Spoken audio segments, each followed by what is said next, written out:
Hello, everyone. I'm Jamie, and today I'd like to share an intriguing story about my mother in law, Sarah. Currently, Sarah has very little influence in our lives because we've made the difficult decision to cut ties with her. Getting to this point of no contact was far from easy. Sarah epitomizes narcissism. While I'm no psychologist, she exhibits all the classic signs of a narcissistic personality. To put it bluntly, Sarah is self-centered and thoroughly unpleasant, always prioritizing her own needs above all else. In stark contrast, my husband Paul embodies everything she is not. I believe this difference largely stems from his upbringing, as he was primarily raised by his father after his parents' divorce when he was young. Tragically, he only reconnected with Sarah after his father passed away from a terminal illness. From the stories Paul has shared, it's clear that Sarah is excessively controlling and manipulative. He once confided in me, "Jamie, my mom demands so much from me. She feels entitled to everything I have and expects me to take care of her forever." He recounted how she used to take his entire paycheck when he started working during school. For years, Paul thought this level of control was normal, but I knew it wasn't healthy. "You were essentially enslaved," I told him. "You worked while she lounged around in her apartment. You need to make some serious financial changes." "I know," he replied, his frustration evident. "I've tried talking to her, but she always guilt trips me about abandoning her or leaving her to fend for herself. I even suggested she find a job, but she refuses to listen." Paul struggled with his student loans while financially supporting Sarah, who had stopped working when he was just 17. The same year, he landed his first job. From that point on, he became the family's primary breadwinner, isolated from their extended family and completely under Sarah's strict control. He had no friends because she didn't allow it, and he could barely afford a phone. When Paul went to college, he was introduced to a whole new world, despite Sarah's attempts to keep him from attending. It was there, away from her overwhelming influence and among diverse people, that he finally recognized how abnormal his upbringing had been. 3 years into our relationship, I felt compelled to confront him about it. "Paul, your mother has been emotionally abusive towards you. She's manipulated you for years and squandered the inheritance your father left you. Why do you continue to support her?" "What can I do, Jamie?" he replied, his voice heavy with resignation. "She's still my mom. After years of hearing that she deserves my money, it's hard to break free. I can't cut her off entirely. She's the only family I have left apart from you." "I understand that," I said gently, "but you need to reconsider your situation. You're drowning in debt. How much longer can you keep this up?" Paul didn't have an answer. He realized that continuing to support Sarah meant he'd never escape his financial burdens, which made me question our future together. I was acutely aware that Sarah could become a significant obstacle, potentially trying to stake a claim on everything we owned. She already resented our relationship, saying things like, "Don't think you can take my son and his money. I'm his mother and the only one who deserves his things. You're just a gold digger trying to steal him away." "You need to stop relying on Paul," I retorted. "He's an adult, and so are you. You're perfectly capable of taking care of yourself." "Shut up, girl. Don't tell me how to live my life. I won't lose my lifestyle to someone like you. Paul will always be under my control, and I'll make sure of it," she snapped back, her words piercing but failing to intimidate me. Unlike Paul, I had a strong backbone and a knack for subtle revenge, which empowered me to handle Sarah without letting her harm us too deeply, even if I often endured her insults. As time went on, I found Sarah increasingly bearable. Both Paul and I completed college. I began working at a studio while Paul secured a fantastic position as a graphic designer. Despite his challenging upbringing, he was a dedicated student who achieved significant success. However, Sarah continued to exploit his finances without remorse. When Paul and I got engaged, Sarah was furious. She accused him of marrying a gold digger and expressed her worries about her own welfare. "How can you even think of getting married now? You still need to take care of me. This would be a terrible financial decision." "Mom, I'm already taking care of you, and getting married won't change that," Paul reassured her, but Sarah remained unconvinced. "But your wife will take all your money. You'll have nothing left for me. She doesn't earn much, and her mother is no help either. They'll just become a burden to you." "Excuse me, but my mom and I can manage perfectly well on our own." "We don't need to rely on your son," I interjected calmly, though her accusations stung. I held back the urge to tell her that she was the real financial burden. I knew that would only spark a pointless argument. I preferred to maintain the peace. Sarah saw my silence as an opportunity to further insult me and my family. My family, valuing respect and dignity, chose not to retaliate against her barbs, opting not to stoop to the level of arguing with a narcissist. Despite Sarah's attempts to sabotage our wedding plans, Paul managed the situation well. Although it frustrated him, he couldn't bring himself to completely sever ties with her. After our wedding, we settled into our new home. The specifics of how we acquired the house aren't relevant right now, but when Sarah found out, she was livid. She called me seething. So, you've already started messing with my son's money? Buying expensive houses without even discussing it with me? I have no idea what you're talking about, Sarah. Besides, how Paul and I manage our finances is none of your business, I replied, standing firm. I cut the conversation short, replying firmly. Sarah's resentment was palpable. You think you can live in a big house while I'm stuck in this small rented apartment? Mark my words, Jamie, you won't enjoy my son's house alone. At the time, I brushed off her threats. She had a knack for making dramatic statements, and I had learned to ignore her, refusing to give her the reaction she craved. That was until one day when something alarming happened. While I was at work, my mom called, sounding puzzled and concerned. Jamie, why is your stuff at my house? Did something happen with Paul? What are you talking about, Mom? Nothing is wrong between us. How do you know it's my stuff? The moving guys told me your name, she explained. This unexpected turn of events hinted at Sarah's deeper meddling, a dark reminder that my strategy of ignoring her might no longer suffice. Jamie, your boxes arrived here with your name and address on them. I've opened a few, and they're filled with your clothes. What's going on? Did the movers say who sent them? My heart sank with a dreadful suspicion.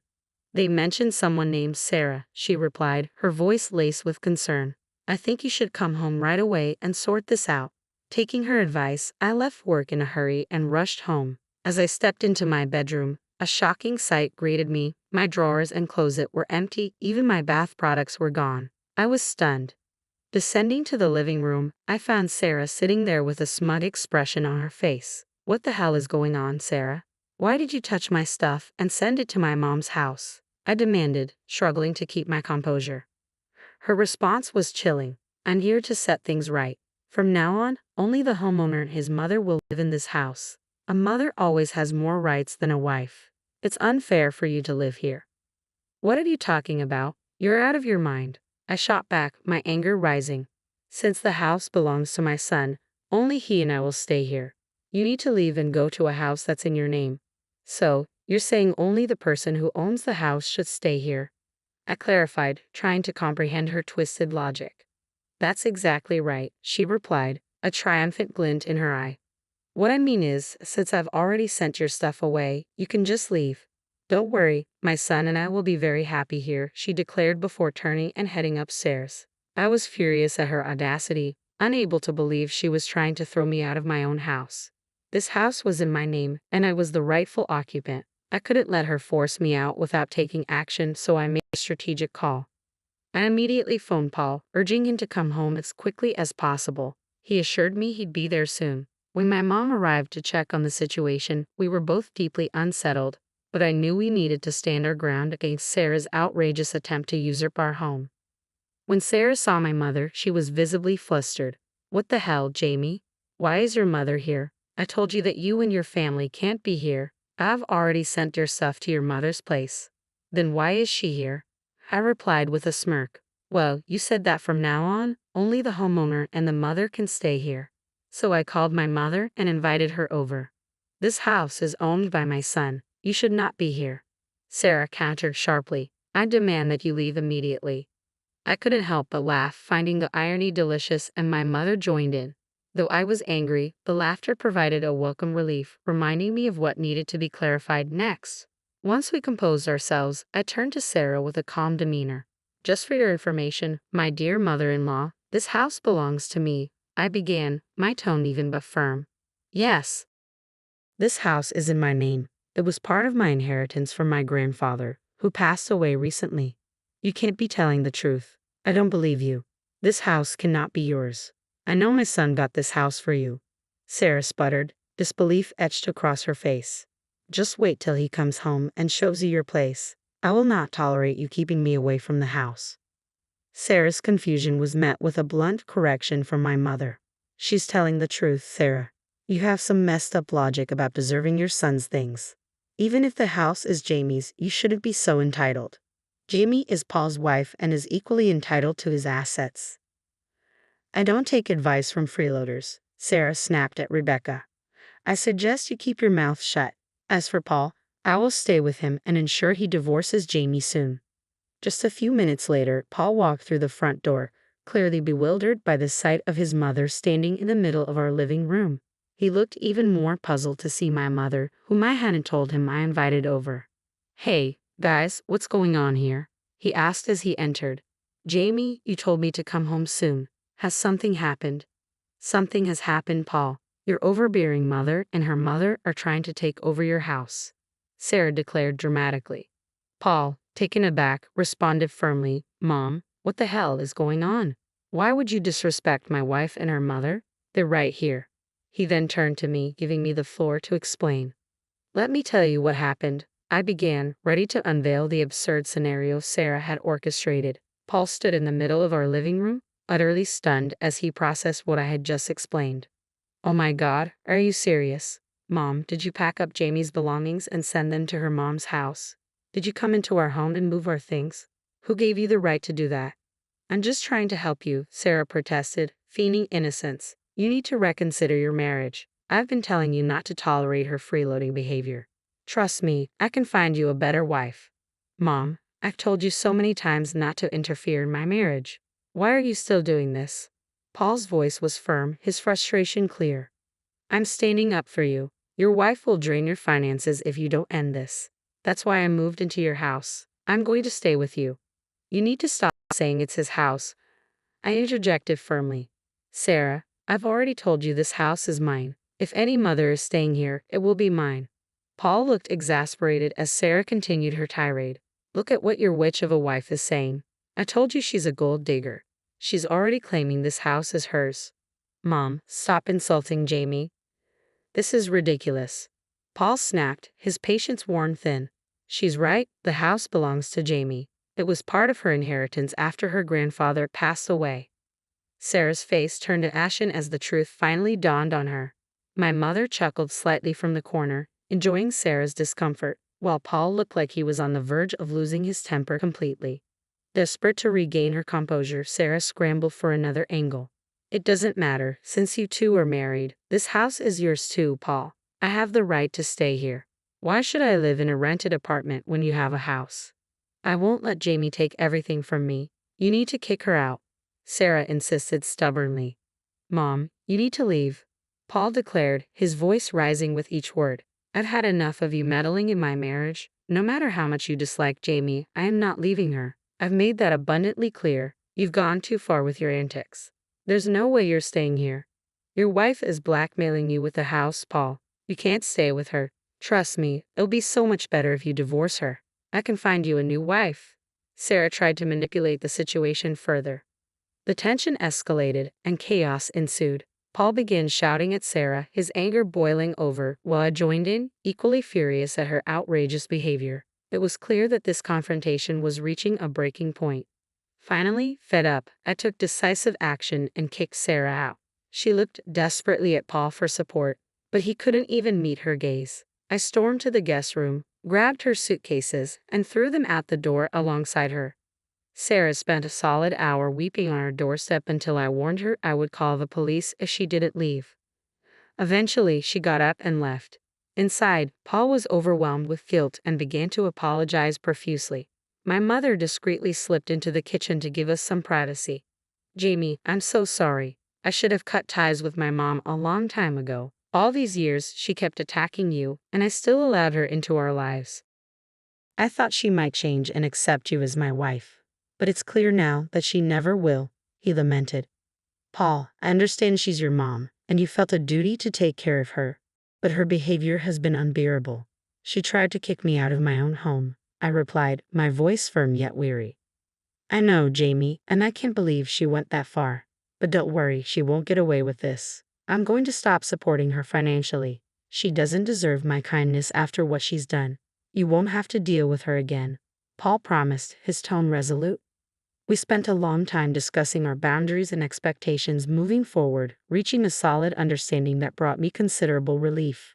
To lighten the mood, my mother stayed for lunch, and we ordered some delicious meals through DoorDash. Despite the morning's upheaval, the day turned out fairly well, aside from my belongings being displaced. It was, in a way, satisfying to finally show Sarah that her behavior was unacceptable.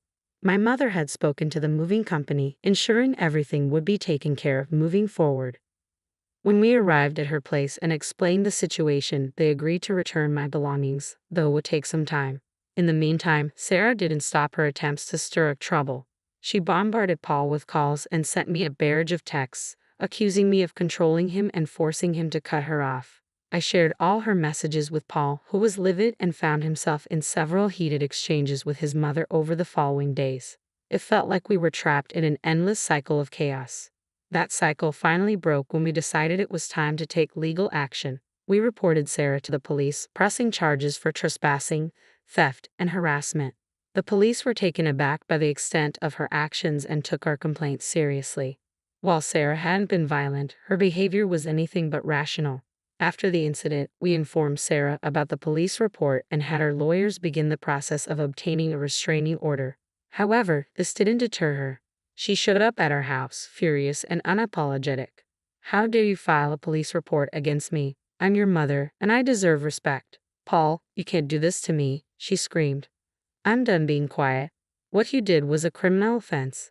I don't care what the law says. I'm entitled to be in this house. You've even stopped paying me money. I have nowhere to go. You know I did my lease to live here. I demand you let me in and remove the police report." "That will never happen, Mom. Besides, you don't deserve my money after trying to destroy my marriage," Paul replied firmly. "Sarah, you need to stop shouting at our door. We decided that only the homeowner and her mother will stay here from now on. Since you are neither, you need to leave." My words pushed Sarah over the edge, causing her to have a breakdown right on our doorstep. Neighbors began peeking out of their homes, drawn by the commotion. At one point, a neighbor approached our front door to ask if he should call the police, but when Sarah lunged at him and shouted, he didn't hesitate to dial 911, letting them hear her outburst. My mother-in-law continued her tirade until the police arrived and arrested Sarah. This unfortunate spectacle provided us with the necessary evidence to secure a restraining order, especially since Sarah had also been harassing my mother. Then Paul suggested a surprising solution. "Jamie, I think we should let your mom stay with us for a while," he proposed. "Sarah knows her address and won't stop harassing her. She's becoming increasingly unhinged, and I'm worried she might escalate her behavior. It would be safest if Rebecca stayed here." "Are you sure about this, Paul? I don't want you to feel uncomfortable with her living here, and I don't think Mom would want to impose," I responded, concerned about how the dynamics might affect him. Paul assured me, "I feel bad for Rebecca, and it's the right thing to do. I don't mind at all. It's better for everyone's peace of mind if she stays with us for now." "I know Rebecca is a reasonable person, Jamie. I'd have no problem with her staying here. She's very respectful of our boundaries." That joke between us brought out a hearty laugh, lightening the mood despite the circumstances. I could see that Paul was still struggling with the fallout from his mother's actions, but he was earnestly trying to distance himself from her toxic influence. Cutting ties with a narcissistic parent is a complex and painful process, and we've been discussing therapy for Paul to help him navigate these emotional waters. He's open to the idea but needs some time to organize his thoughts. Understanding his mental state, I'm doing my best to support him. Meanwhile, cut off from directly contacting us, Sarah has been trying to appeal to my mom, Rebecca, to garner sympathy. She laments how unfairly she's been treated, claiming she has nowhere to go and is now living in her car. Over the years, Sarah has alienated so many people that no one is willing to take her in. Paul remains firm in his decision not to support her financially anymore, forcing Sarah to confront the reality of finding a job, an idea that terrifies her, especially with several police reports and an arrest on her record. We've reached a point where we are indifferent to her plight. I can candidly say that I am relieved to see Sarah facing the consequences of her actions. This tough love is long overdue, and while it's harsh, it's necessary for our peace and to finally bring some sanity back into our lives.